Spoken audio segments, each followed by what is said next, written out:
के काकी लिएर बस्यो क्या के छ दिदी आरामै हो अनि आज कति पैसा कमाइयो त अङ्कल म धेरै तनाव छु के भयो तनाव तपाईँको तनाव त मैले पहिले सुनेको नि अब बुढा छोरीले अब आजदेखि केस चलेर छ होइन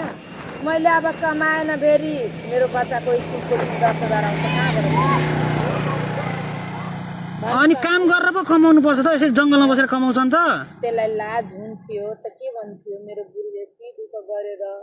दुनियाँको गाली खाएर दुनियाँको रन्डी भालु सुनेर यस्तो काम गरेको रहेछ कहिले आफ्नो गाडी निजी बनाउने कहिले आफ्नो बुढी निजी बनाउने हो कि होइन सुन्नु न दिदी तपाईँलाई मैले देखेको त 4-5 वर्ष भयो यो जङ्गलमा हो किन तपाईँलाई सधैँ देख्छु म यो बाटो हिँड्दा फेरि यो बर्दीबासदेखि लालबन्दी जाँदाखेरि यो दिदीलाई म सधैँ देख्छु बाटोमा अनि मैले एकचोटि सम्झाएको पनि दिदीलाई दिदी तपाईँहरू जस्तो यहाँनिर 4-5 जना अरू आइमे पनि छ अनि यो दिदीले मलाई यो दिदीको समस्या सुनायो यस्तो यस्तो बुढो बिरामी छ नहुँदाखेरि म केही बिखाएर मर्थ्यो केही गर्थ्यो अब मेरो बच्चा छ मैले यस्तो काम गरेर त्यो बच्चाहरूलाई पालेको रहेछ पढाएको रहेछ मैले मर्दाखेरि त्यो बच्चाहरूले कहाँ बस्छ कहाँ खान्छ अनि तपाईँ यस्तो जङ्गलमा तपाईँ बिहानदेखि आएर बस्नुहुन्छ डर लाग्दैन छोड्नु न मेरो घरको समस्या त्यो अङ्कल हिजो गएर बुझेर आएको थियो के दुःख सुन्नु न तपाईँको समस्या छ भने तपाईँले दिनमा कति कमाउनुहुन्छ यहाँ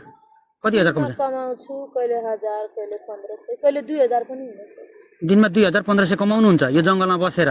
एकजना बराबर कति 500 रुपियाँ लिनुहुन्छ कुन उता मान्छेले 150 रुपियाँ दिएको जङ्गलभित्र लगेर गयो त ऊ त बाइकमा जस्तो बाइकमा आएको छ 3 लाखको बाइक चढेर आएको छ तपाईँलाई 150 रुपियाँ मात्रै थियो अनि बोलाउँदै थियो त अझै पनि फेरि कति दुःख छ नि यो लिपस्टिकलाई भन्छ के मान्छे यो लिपस्टिक पारेर सिन्दुर लगाएर अनि यसरी सुन्नु न यो पछि त तपाईँलाई रोग लाग्छ दुनियाँको 10 थरीको